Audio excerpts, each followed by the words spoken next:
체르노빌 배제 구역 깊숙한 곳에는 시간에 멈춰 있는 세계가 있습니다.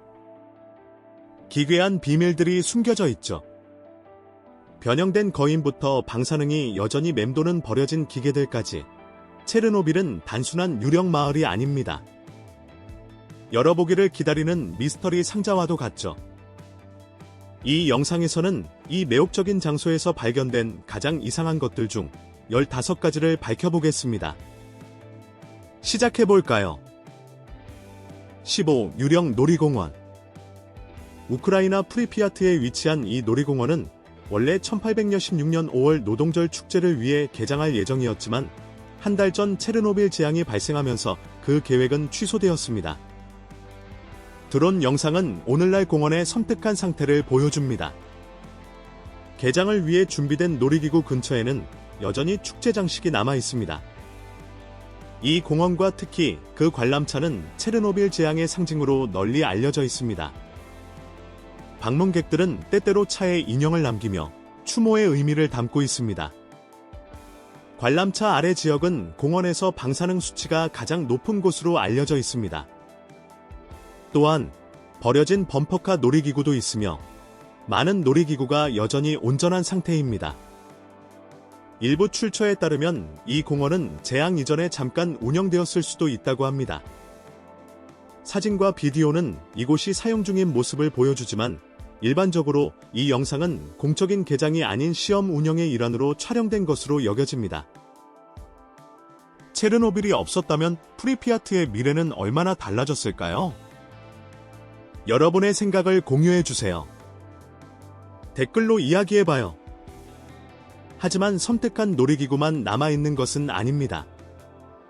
방사능과 생명체가 만나면 어떤 일이 벌어질까요? 14. 변형된 생물들. 사고 이후 역사상 가장 큰 의도하지 않은 방사능 방출이 발생한 지역에서 연구자들은 이 지역의 야생동물이 방사능에 어떻게 영향을 받았는지, 그리고 생태계가 어떻게 회복되고 있는지를 연구해왔습니다. 많은 가축들이 이 지역을 떠났지만 남아있는 일부 동물들은 이상 징후를 보였고 번식하지 않았습니다. 그 결과 과학자들은 남겨진 야생종과 애완동물에 대한 연구에 집중했습니다.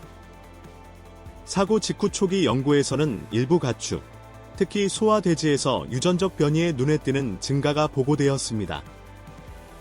예를 들어 1990년에 약 400마리의 동물이 심각한 발달 이상을 가지고 태어났습니다. 이들 중 많은 동물들은 태어난 후 오래 살지 못했습니다. 이들은 얼굴 구조, 팔다리 형성, 색소, 체형에서 변화를 보였습니다. 그러나 이러한 초기 발견에도 불구하고 식물과 동물이 지역으로 돌아와 많은 부분에서 번창하고 있다는 고무적인 증거가 있습니다. 변형된 동물들이 야생이라면 하룻밤 사이에 비정상적으로 붉은색으로 변한 숲에 대해 들어보면 어떨까요? 13. 세계에서 가장 방사능이 높은 숲.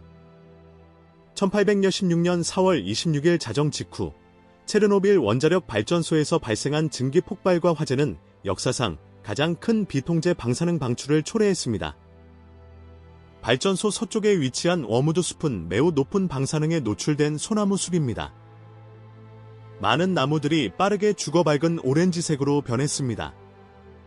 이 지역은 붉은 숲으로 알려지게 되었습니다. 방사능은 바람에 따라 고르지 않게 퍼져 인근 땅을 오염시켰습니다. 붉은 숲은 격리 구역에서 가장 영향을 많이 받은 지역 중 하나였습니다. 초기 피해에도 불구하고 이 지역의 생물 다양성은 증가했습니다.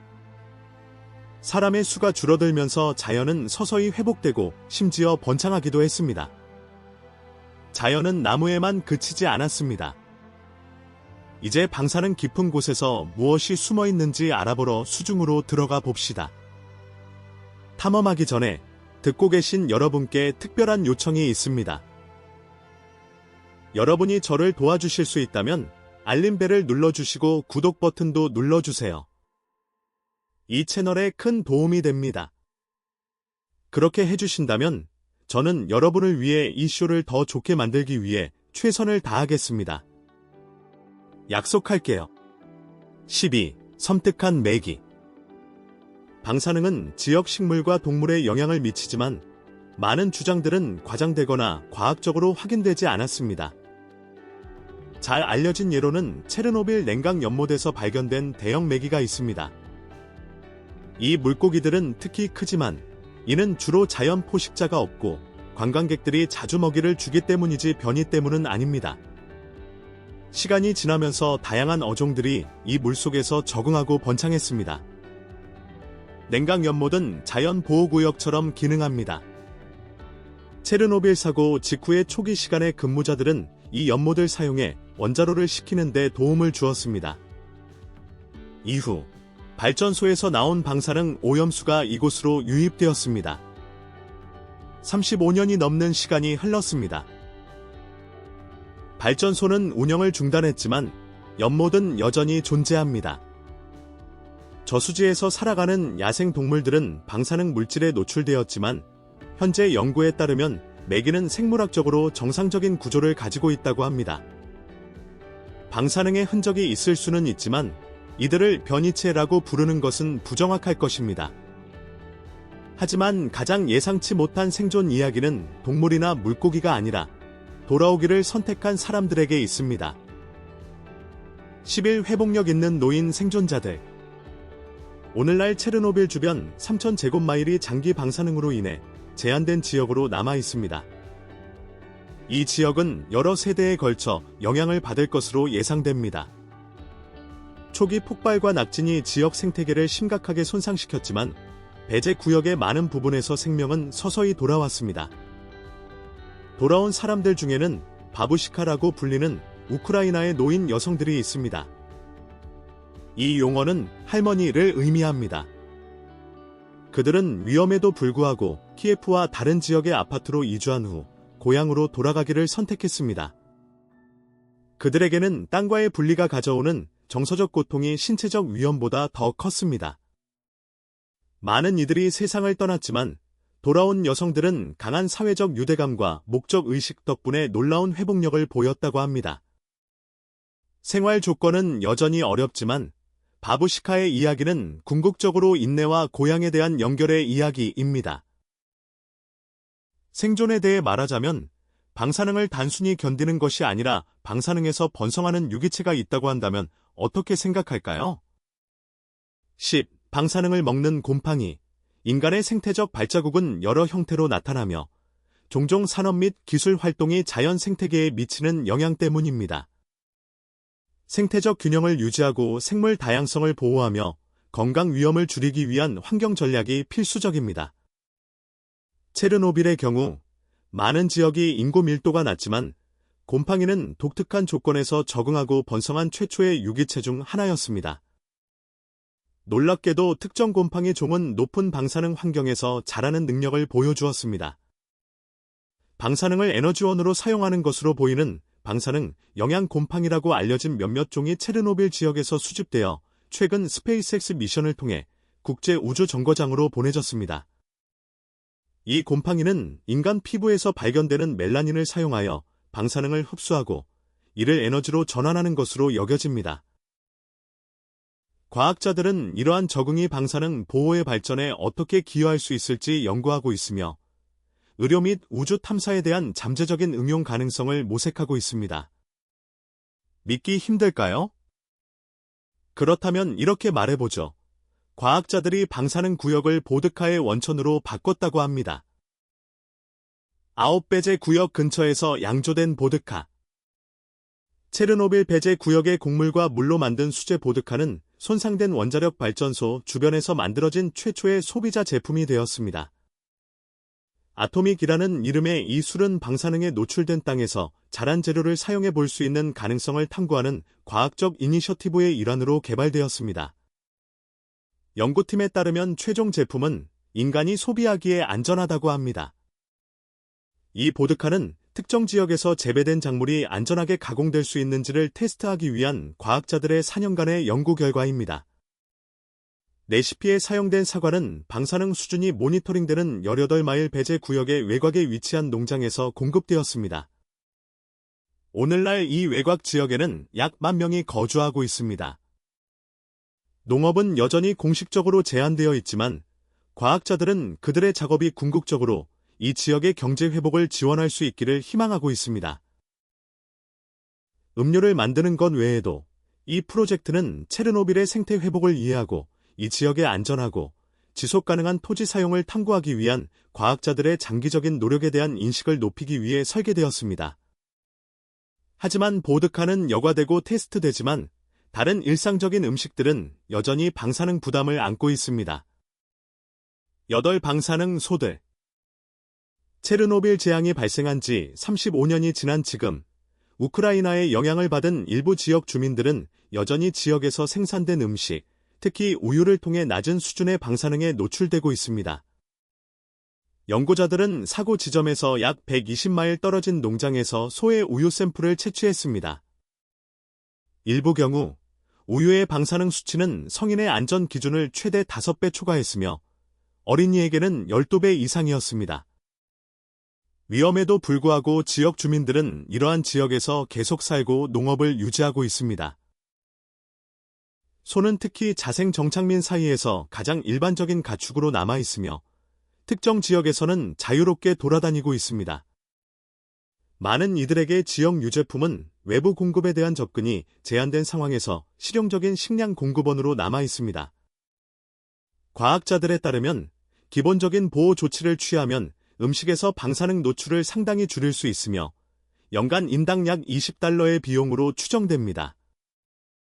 이러한 노력은 6개의 가장 영향을 받은 마을에서 8,000명 이상의 주민들을 지원할 수 있으며 장기적인 공공건강 결과를 개선하는 데 도움이 될 수 있습니다. 음식과 음료를 넘어 가장 치명적인 잔재 중 일부는 남겨진 기계들로 조용하고 녹슬며 여전히 위험합니다. 7. 치명적인 소련 시대 기계. 이 오염된 저장 공간은 프리피아트의 남서쪽에 위치하며 방사능 수준이 높은 지역으로 알려져 있습니다. 체르노빌 정화 작업에서 대부분의 차량과 자재는 몇 년 전 안전한 방사능 폐기물 저장소로 이전되었지만 이곳에는 이 기계 집게와 같은 몇몇 물체가 남아 있습니다. 이 기계는 원자로 오염 제거 작업의 일환으로 사용되었을 것으로 여겨집니다. 이 집게는 방사능 잔해를 손상된 원자로의 지붕에서 제거하는 데 사용되었을 것으로 생각됩니다. 일부 보고서에 따르면 이 집게는 흑연이나 콘크리트 조각과 같은 물질을 다루었을 가능성이 있습니다. 정화 작업이 끝난 후 이 집게는 물류 문제나 방사능 안전 문제로 인해 제자리에 남겨졌습니다. 오늘날 이 집게는 원래 위치에 남아 있으며 배제 구역 투어에서 관심의 대상이 되었습니다. 이 물체는 여전히 높은 방사능을 방출하지만 전문가들은 만지지 않고 근처를 걷는 것과 같은 짧고 통제된 노출은 현재 안전 기준 하에서 위험이 최소화된다고 언급합니다. 그리고 유물들이 조용히 앉아있는 동안 어떤 이들은 이 구역에 눈이 있다고 말합니다. 결코 떠나지 않은 신비로운 방문자들은 누구일까요? 6. 불안한 추적자와의 만남. 우크라이나 체르노빌 배제 구역의 입구에는 기념품을 판매하는 차량이 있으며 방사능 경고 기호와 가스 마스크가 그려진 티셔츠, 열쇠고리 및 기타 기념품을 제공합니다. 방문객들은 핫도그, 커피, 아이스크림과 같은 간식도 구매할 수 있습니다. 수년 동안 이 역사적으로 중요한 장소는 점점 더 많은 관광객을 끌어모았고 일부는 이를 어두운 관광이라고 부르기도 했습니다. 비공식 방문자들의 하위 문화가 이 지역에 형성되었으며 이들은 가끔 배제 구역 내에 버려진 마을에 들어가 탐험하고 대피 이전의 삶의 흔적을 문서화합니다. 일부는 이를 타임캡슐이라고 묘사하며 강력하지만 섬뜩한 역사적 반영을 제공합니다. 이곳에 대한 관심은 크게 증가했으며 최근 몇 년 동안 124만 명 이상의 방문객이 있었습니다. 체르노빌은 또한 문화적 재해석을 불러일으켰습니다. 2007년 우크라이나 개발자 팀이 배제 구역의 허구화된 버전을 배경으로 한 포스트 아포칼립스 비디오 게임 스텔커를 출시했습니다. 이 게임은 허구이지만 실제 세계의 주제를 반영하며 이 장소의 유산에 대한 전 세계의 매력을 나타냅니다. 긴장되시나요? 점심을 먹어야 할지도 모르겠네요. 왜냐하면 배제 구역 안에 작동 중인 구내식당이 있기 때문입니다. 5. 완전한 기능을 갖춘 구내식당. 전직 원자력 발전소 구내식당에서 식사를 해보고 싶으신가요? 배제 구역의 주요 식당 중 하나는 방문객들, 즉 근무자와 가이드 투어 그룹을 위해 맞춤화된 전통 동유럽 메뉴를 제공합니다. 메뉴에는 비트와 양배추 수프, 죽, 감자, 파스타, 채소 또는 고기 패티와 같은 우크라이나 전통 요리가 포함되어 있습니다. 생선 요리와 채식 식사도 제공됩니다. 음료로는 차, 커피, 주스, 전통 우크라이나 과일 음료인 컴포트가 있습니다. 아침 식사로는 스크램블 에그, 팬케이크 또는 우유와 함께 제공되는 죽과 따뜻한 음료 또는 차가운 음료가 제공될 수 있습니다. 식사는 고농도 오염 지역 외부에서 조달된 재료를 사용하여 우크라이나 요리 전통에 따라 준비됩니다. 현지 소식통에 따르면 이 구내 식당은 역사적으로 중요한 이 환경에서 근무하거나 투어하는 사람들을 지원하기 위해 영양가 있는 식사를 제공하는 것을 목표로 하고 있습니다. 냉전 유적과 방사능 유물들을 탐험하는 이 여정이 여러분에게 오싹한 느낌을 주었다면 좋아요 버튼을 눌러주세요. 이 버튼은 우리가 역사 속 잊혀진 구석을 계속 탐험하는 데 큰 도움이 됩니다. 그리고 여러분의 식사 장소에서 멀지 않은 곳에는 한때 환호로 가득했던 스포츠 필드가 있습니다. 지금은 침묵 속에서 서서히 무너지고 있습니다. 4. 잊혀진 축구 경기장. 체르노빌 재앙이 발생하기 전인 1816년, 우크라이나의 한 유명 축구 클럽이 아바나르드 경기장에서 경기를 치렀습니다. 5,000명의 수용력을 가진 이 경기장은 지금은 아이코닉한 놀이공원에서 몇백 야드 떨어진 곳에 위치해 있습니다. 이 팀은 1960년대 중반에 창단되었으며 주변 마을 출신의 선수들로 구성되었습니다. 이 클럽은 1868 시즌 이후 활동을 중단했습니다.